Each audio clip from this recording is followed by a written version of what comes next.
Act 2, Scene 2. Somewhere off stage, a knife plunges into the heart of Duncan, King of Scotland, wielded by his beloved thane Macbeth. Down the maze of darkened corridors waits Lady Macbeth, pacing back and forth, wondering if it's all gone wrong. One of the strange things about Macbeth is that the central action of the play, the murder of King Duncan, actually occurs off stage, halfway between two scenes. That ambiguity, has Macbeth really done it, makes this scene one of the most suspenseful of the whole play. Lady Macbeth starts by telling us about a sedative drug she gave the king's bodyguards. That which hath made them drunk hath made me bold. What hath quenched them hath given me fire. These are incredible lines. First, to just explain the metaphor, the thing she calls that is a drug she's given the king's bodyguards, so Macbeth can enter Duncan's chamber undetected. This potion, which has put them to sleep, has ironically made her feel more alive.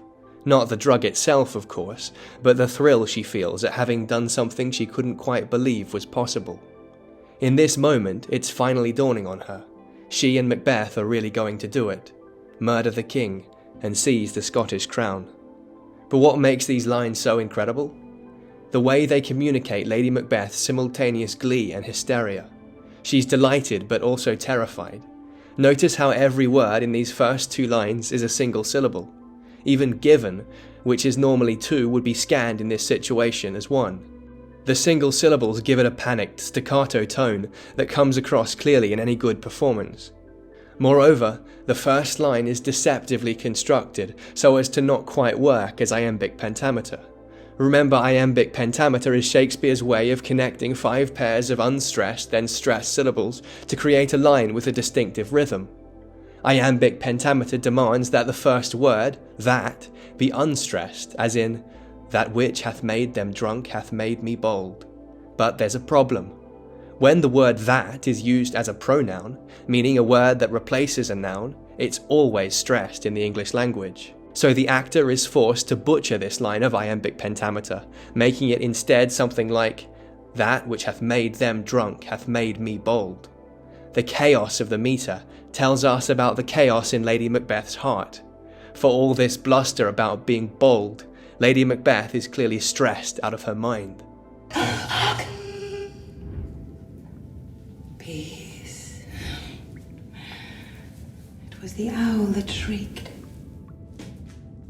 An owl shrieks, and Lady Macbeth jumps about a foot in the air, calming down only when she realizes it was an owl, referring to the bird metaphorically as a fatal bellman that symbolizes night. Macbeth, she takes this sound to mean, has now entered Duncan's chamber. He is about to commit the deed. A few moments later, we see the man himself, pacing towards her down the corridor, his hands covered in blood.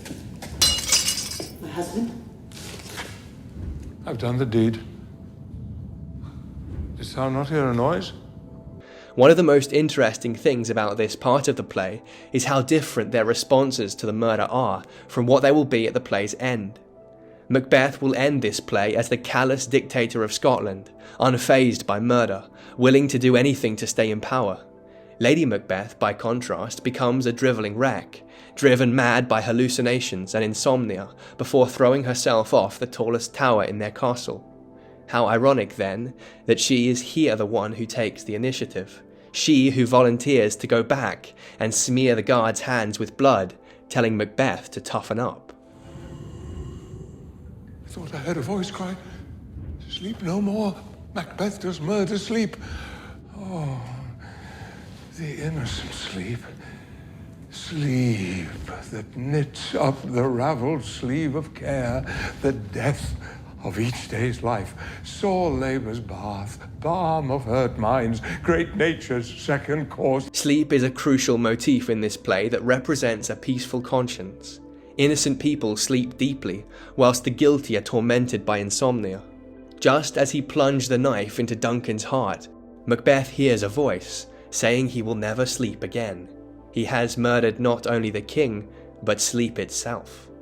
Lady Macbeth, of course, is terrified when she hears this, thinking Macbeth means there was a witness to the murder.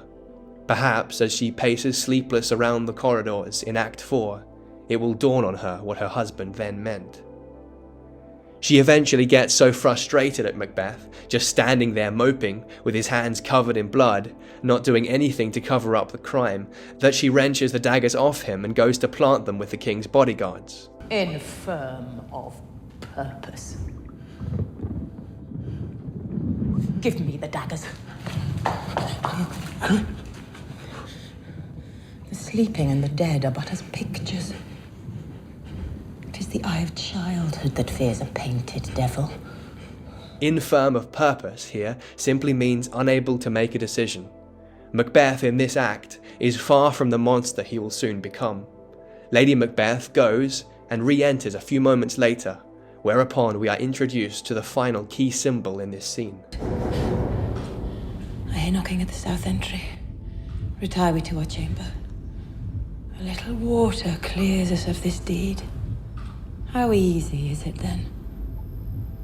The knocking. From the moment Lady Macbeth returns, her own hands now covered in blood, jointly accomplices in the murder, Macbeth and Lady Macbeth begin to hear a terrible knocking, half real, half imagined, booming from somewhere deep in the castle. From the drums in the deep in the mines of Moria in Lord of the Rings, to the pounding of the murdered man's heart beneath the floorboards in Edgar Allan Poe's story, The Telltale Heart, which drives his murderer to insanity, knocking in literature is often a symbol of guilt or forthcoming doom. But here, it takes on a host of other meanings too. On one level, Macbeth seems to interpret it as a grisly symbol of King Duncan knocking at the door to come and seek revenge. But it's also a crucial biblical symbol. In the New Testament, knocking is frequently used as a symbol for Christ's return and the forthcoming final judgment. Doubtless, final judgment from God is not something Macbeth and Lady Macbeth here are looking forward to. Hark, more knocking. Get on your nightgown lest occasion call us and show us to be watchers. Be not lost so poorly in your thoughts. To know my deed, 'twere best not know myself. Wake Duncan with thy knocking. I would thou couldst. So, shell-shocked and terrified, Macbeth and Lady Macbeth go to clean themselves up and to prepare their explanations for the other Thanes, when in just a few hours' time they wake to find their king murdered in cold blood in the Macbeth's very own home.